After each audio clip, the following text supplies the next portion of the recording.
ఇద్దరు వెంగళప్పులు మాట్లాడుకుంటున్నప్పుడు మొదటివాడు, నాకు 25 ఏళ్ల వరకు పిల్లలు లేరు తెలుసా? రెండోవాడు, మరి ఏం చేశావు?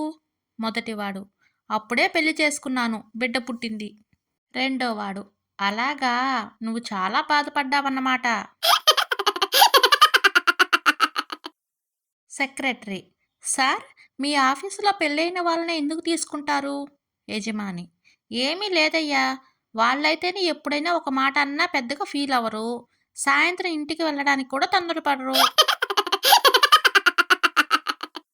డాక్టర్, నీకు ఆపరేషన్ చేస్తాను, తప్పకుండా నువ్వు నీ పూర్వీకులను చూడొచ్చు.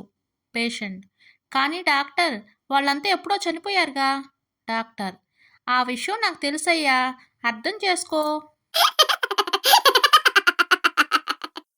టీచర్, అరే చింటూ, బలమైన గాలులతో వర్షం కురుస్తుంది, దీనికి భవిష్యత్ వాక్యం చెప్పు. చింటూ, వెంటనే కరెంటు పోతుంది టీచర్. మొదటిసారి బయటికి వెళ్ళి వచ్చిన పిల్లదోమను తల్లిదోమ ఇలా అడిగింది. తల్లిదోమ, బయట ఎలా అనిపించిందమ్మా? పిల్లదోమ, చాలా మంది మనుషులు ఉన్నారమ్మా, నేను వాళ్ళ దగ్గరకు వెళ్తుంటే చప్పట్లు కొట్టి అభినందిస్తున్నారు. టీచర్, చిన్ను, పగలు రాత్రిలో ఏది ముందు వస్తుంది? చిన్ను, పగలు సార్. టీచర్, ఎలా చెప్పావు? చిన్ను, మీరడిగిన ప్రశ్నలోనే జవాబు ఉంది. భార్య, ఎక్కడికి వెళ్తున్నారు? భర్త కోపంగా, ఇంట్లో నుంచి వెళ్ళిపోతున్నాను.